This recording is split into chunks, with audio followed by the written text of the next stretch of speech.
Hello. Please hit like button and subscribe my channel. Also press bell icon for future video notifications. Thanks.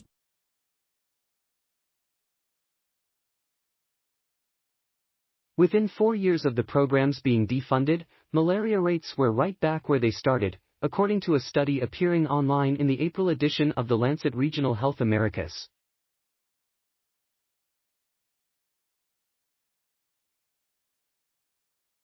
The rebound in malaria was driven not only by the removal of prevention programs, but also by climate change, the authors said.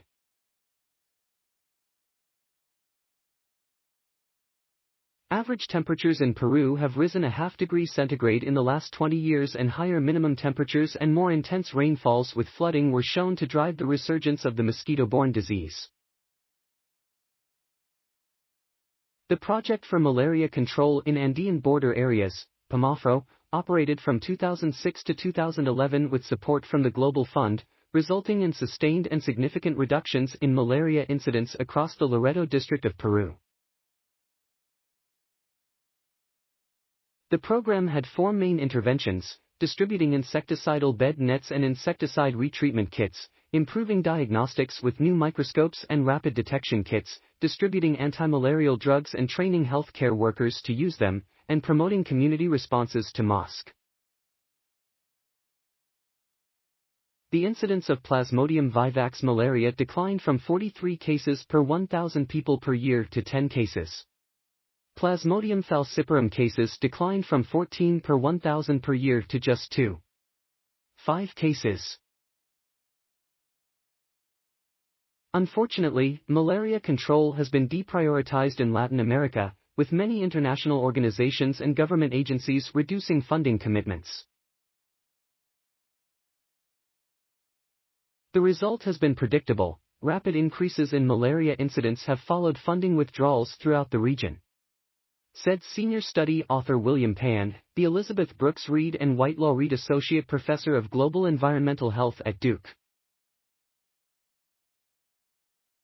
There had been 345,000 malaria cases across the regions served by PAMAFRO in the year before the intervention, and just 175,800 in the final year of the program.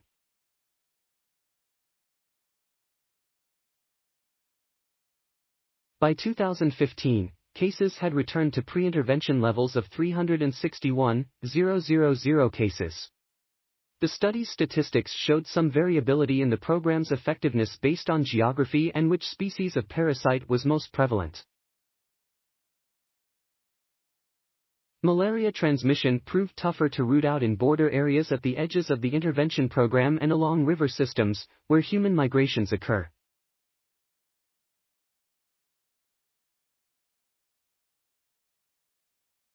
There is a preponderance of evidence showing that sustained funding for malaria control is more cost-effective than responding to resurgent transmission events, yet this fact seems to go unrecognized by funders, added lead author Dr. Mark Yanko and faculty member in the Duke Global Health Institute.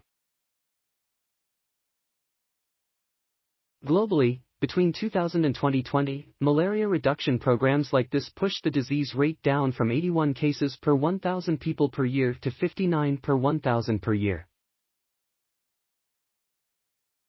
The World Health Organization estimates that a lasting commitment to continue pushing malaria back would need about $5.6 billion per year, but funding in 2019 was just $3 billion.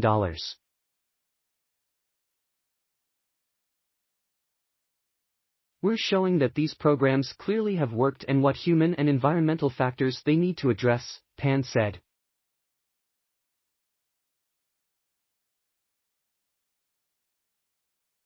Malaria elimination is definitely possible in the Americas, but we must have global commitments and support immediately, before climate change pushes this goal out of reach. Funding for this study came from NASA, NIH, and the Bill and Melinda Gates Foundation. Thanks for watching. Please subscribe my channel for more videos.